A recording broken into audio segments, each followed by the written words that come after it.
ಅಕ್ಕೋ ಅಕ್ಕೋ Salt ಗಂಜಿ ಹಾಕಿ ಇಸ್ತ್ರಿ ಮಾಡ್ಬೇಕಾಯ್ತು. ಗಂಜಿ ಆಯ್ತಾ ಅಂತ ಕೇಳಕ್ ಬಂದೆ. ಅನ್ನ ಇನ್ನು ಬೆಂದಿಲ್ಲ, ಸ್ವಲ್ಪ ಹೊತ್ತಾದ್ಮೇಲೆ ಕೊಡ್ತೀನಿ. ಓಕೆ, ಆಮೇಲೆ ಬರ್ತೀನಿ.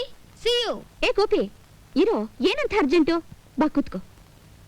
ಕೂತ್ಕೊಳ್ಳೋ ಅಂದ್ರೆ ಏನೋ ಮರಿಗುರು, ನಿಮ್ ಗುರು ಏನ್ ಮಾಡ್ತಿದ್ದಾರೆ? ಇನ್ನೇನ್ ಮನ್ನಾಗಟ್ಟಿ, ಅದೇ ಕಿತ್ತೋಗಿರೋ ಟೂನ್ ಹಾಕ್ತಾವ್ರೆ. ಅದೇನ್ ಟ್ಯೂನ್ ಹಾಕ್ತಾರೋ ಅವರು. ಒಂದ್ ಹೆಣ್ಣಿನ ಮನಸ್ಸನ್ನ ಅರ್ಥ ಮಾಡ್ಕೊಳ್ಳೋ ಯೋಗ್ಯತೆನೇ ಇಲ್ಲ. ಅದೇನ್ ಮ್ಯೂಸಿಕ್ ಡೈರೆಕ್ಟರ್ ಆಗ್ತಾರೋ. ಕರೆಕ್ಟ್ ಆಗಿ ಹೇಳ್ದೆ ಅಕ್ಕ. ನೀನ್ ಇಡ್ಲಿ ಕೊಟ್ಟಾಗ್ಲೇ ನಾನೆಲ್ಲ ಲೆಕ್ಕ ಹಾಕೊಂಡೆ. ನಮ್ ಗುರು ಒಂಥರ ಟ್ಯೂಬ್ಲೈಟು, ನಾನ್ ಪಾದ್ರಸ ಅಂದ್ರೆ ಅವ್ರ ಹರಳೆಣ್ಣೆ. ಒಂದು ಪಕ್ಷ ಇದೇ ತರ ನಂತವ ಏನಾದ್ರು ಹುಡ್ಗಿ ಬಂದಿದ್ರೆ ಈಟೊತ್ತಿಗೆ ಸಿನಿಮಾ ಪಾರ್ಕ್ ಅಂತ ಸೆಟ್ಟಪ್ಪೇ ಮಾಡ್ಬಿಡ್ತಿದ್ದೆ. ಒದ್ದಾಂದ್ರೆ ನೋಡು ಬಡವ ರಾಸ್ಕಲ್, ನಿನ್ ವಯಸ್ಸಿನವರು ದೊಡ್ಡವ್ರ ಹತ್ರ ಮಾತಾಡೋ ಮಾತಾ ಇದು? ನಿಮ್ಮಂತವ್ರು ಮಾತ್ರ ಚಿಕ್ಕವ್ರ ಈ ವಿಷಯ ಎಲ್ಲ ಮಾತಾಡ್ಬೋದಾ? ತಪ್ಪು ಕಣೋ, ತಪ್ಪೆ. ನಿನ್ನಂಥ ಚಿಕ್ಕ ಹುಡುಗರ್ನ ಇಂಥ ಕೆಲ್ಸಕ್ಕೆ ಬಳಸ್ಕೊಳ್ಳೋದು ತಪ್ಪೆ. ಆದ್ರೆ ಬೇರೆ ದಾರಿನೇ ಇಲ್ವಲ್ಲೋ. ಗೋಪಿ, ನನ್ಗೊಂದ್ ಸಹಾಯ ಮಾಡ್ತೀಯಾ? ಹೇಗಾದ್ರೂ ನಿನ್ ಗುರು ಹತ್ರ ಹೋಗಿ ನನ್ ಮನಸ್ಸಿನಲ್ಲಿರೋದನ್ನ ಹೇಳ್ತೀಯಾ? ನಾನೇನು ಹೇಳ್ತೀನಿ, ಆದ್ರೆ ಇಡ್ಲಿ ಕೇಸಿನ ತರ ಈ ವಿಷಯನು ನಿಮ್ ತಾತಂತವ ಹೇಳಿದ್ರೆ? ಅಯ್ಯೋ ಬೇಡ ಬೇಡ, ಆ ಆಸಾಮಿ ಹಾಗೇನೆ ಮಾಡಿದ್ರು ಮಾಡಬಹುದು. ಆಮೇಲೆ ನನ್ ಮಾನನೇ ಹೋಗ್ಬಿಡುತ್ತೆ. ನಿಮ್ ಮಾನ ಹೋದ್ರೆ ಹೋಗ್ಲಿ, ನಮ್ ಬಾಡಿಗೆ ಮನೆ ಹೋಯ್ತದೆ. ಅಕ್ಕ, ಒಂದ್ ಐಡಿಯಾ. ಏನು?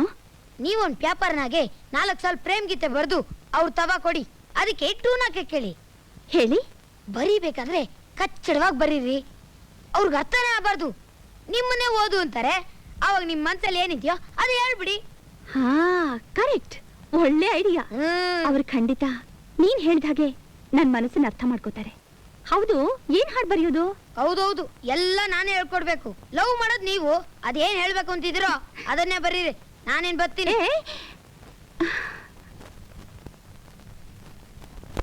ಗಮಪ ಗಮಪ. ನೀವು ಇಲ್ಲಿಗೆ ಯಾಕೆ ಬಂದದ್ದು? ಏನು ಭಯ ಪಡ್ಬೇಡಿ, ನಾನ್ ನಿಮ್ಗೇನು ಮಾಡೋಲ್ಲ. ನೀವು ಮ್ಯೂಸಿಕ್ ಡೈರೆಕ್ಟರ್ ತಾನೆ? ಅದರಲ್ಲೂ ಸಂಶಯ ಉಂಟೋ? ಟ್ಯೂನ್ ಹಾಕೋಕೆ ಗೊತ್ತು ತಾನೆ? ಕುಂಬಾರನಿಗೆ ಮಡಕೆ ಮಾಡುವುದು ಗೊತ್ತುಂಟೋ ಎಂದು ಕೇಳುವುದು. ಯಾವ ಟ್ಯೂನ್ ಬೇಕು ಕೇಳಿ. ಓಹೋ, ಯಾವ ಟ್ಯೂನ್ ಬೇಕಾದ್ರೂ ಕೊಡ್ತೀರಾ? ಎಲ್ಲಿ ನಾನ್ ಕೊಡೋ ಹಾಡ್ಗೆ ಒಂದ್ ಟ್ಯೂನ್ ಹಾಕಿ ನೋಡೋಣ.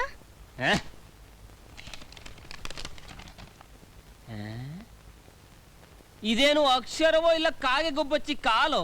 ಸರಿ, ನಾನೇ ಓದ್ತೀನಿ, ಆದ್ರೆ ಇದನ್ ಚೆನ್ನಾಗಿ ಅರ್ಥ ಮಾಡ್ಕೊಂಡು ಟ್ಯೂನ್ ಹಾಕಿ. ಓಕೆ. ನನಗೂ ನಿನಗೂ ಜೋಡಿ. ಇರಿ ಇರಿ, ಸಂದರ್ಭ ಎಂತದು ಅಂತ ಮೊದಲು ಹೇಳಿ. ಸಂದರ್ಭ? ಹಾ, ಈಗ ನೀವ್ ಇಲ್ಲಿದ್ದೀರಾ? ಹೌದೌದು, ನಾನು ಇಲ್ಲೇ ಇರುವುದು. ನಾನ್ ಇಲ್ಲಿದ್ದೀನಿ. ಹೌದು ಹೌದು. ನಮ್ಮಿಬ್ಬರ ಮಧ್ಯ ಲವ್. ಲವ್ವ? ಹೌದು. ಓ, ಅಂದರೆ ಒಂದು ಹುಡುಗನಿಗೂ ಹುಡುಗಿಗೂ ಲವ್? ಹುಡುಗಿ ಗಿಡ್ಗಿ ಇಲ್ಲ ರೀ, ನನಗೂ ನಿಮ್ಗುನೇ ಲವ್. ಇರಲಿ, ಮುಂದೆ ಹೇಳಿ. ಈಗ ನಾವಿಬ್ರು ಲವ್ ಮಾಡ್ತಿದೀವಲ್ಲ, ಒಂದಿನ ರಾತ್ರಿ ಯಾರಿಗೂ ಗೊತ್ತಾಗದೆ ಇರೋ ಹಾಗೆ ನಾನ್ ನಿಮ್ ರೂಮಿಗೆ ಬರ್ತೀನಿ. ಆಗ ನಾವಿಬ್ರು ಸೇರಿ ಜಾಲಿಯಾಗಿ ಒಂದ್ ಲವ್ ಸಾಂಗ್ ಹಾಡ್ತೀವಿ. ಈಗ್ಲಾದ್ರೂ ನಾನು ಹೇಳೋದು ಅರ್ಥ ಆಯ್ತಾ? ಅರ್ಥವಾಯ್ತು ಅರ್ಥವಾಯ್ತು ಅರ್ಥವಾಯ್ತು. Love song, night effect. ನಾನು ಹಾಕಿದ ಟ್ಯೂನಿಗೆ ಅಣ್ಣವರು ಜಯಪ್ರದ ಆಕ್ಟ್ ಮಾಡಿದರೆ ಫಿಲ್ಮ್ ಭಯಂಕರ ಇಟ್ಟು. ಹಾ, ಹೇಳಿ ಹೇಳಿ. ನಾನು ನೀನು ಜೋಡಿ. ಹಂಗಂದ್ರೆ ನಿಮ್ಮಿಬ್ಬರು ಜೋಡಿ ಬೊಂಬಾಟು ಅಂತ. ಮುಂದೆ ಮುಂದೆ. ನಾನು ನೀನು ಜೋಡಿ ಎಂತದದು? ಪದೇ ಪದೇ ಅದನ್ನೇ ಹೇಳುವುದು. ಮುಂದೆ ಹೇಳಿ. ಪ್ರೀತ್ಸೋಕ್ ನಿಂಗೇನ್ ಧಾಡಿ.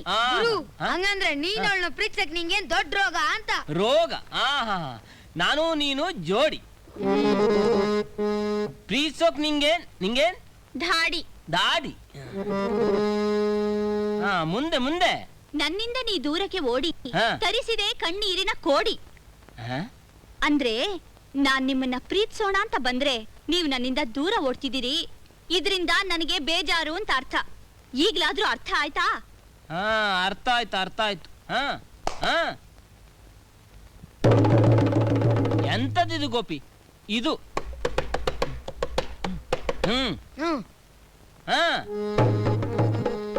ನಾನು ನೀನು, ನಾನು ನೀನು, ಓಹ್ ನಾನು ನೀನು ಜೋಡಿ. ಪ್ರೀಸೋಕ್ ನಿಂಗೇನ್ ದಾಡಿ, ನನ್ನಿಂದ ನೀ ದೂರಕ್ಕೆ ಓಡಿ. ತರಿಸಿದೆ ಕಣ್ಣೀರ ಕೋಡಿ ಕಣ್ಣೀರಿನ ಕೋಡಿ ಕಣ್ಣೀರಿನ ಕೋಡಿ ಹೇಗುಂಟು ಚರಣ ಹೇಳಿ ಚಚ್ಚಿ ಬಾರಿಸುವೆ. ಗುರು ಹಾ. ನೀನ್ ಪ್ಯಾದೆ ನೀನ್ ಹಾ. ಗುಳ್ಡು ಹಾ. ಏನು ಅರ್ಥ ಆಗಲ್ಲ ಅದೇ ಅಲ್ವಾ ಅತ್ತಿಗೆ? ಹೌದು, ನಾನು ಪ್ಯಾದೆ ಹಾ. ಗುಲ್ಡು ನನಗೆ ಹೇಳಿದ್ರೆ ಅರ್ಥ ಆಗೋಲ್ಲ ಅಂತ ಹಾಡಿ. ಬಹಳ ಚೆನ್ನಾಗಿದೆ. ನಾನು ಪ್ಯಾದೆ ನಾನು ಗುಳ್ಡು ನಾನು ಪ್ಯಾದೆ ನಾನು ಗುಳ್ಡು ನನಗೆ ಹೇಳಿದರೆ ಅರ್ಥವಾಗೋಲ್ಲ.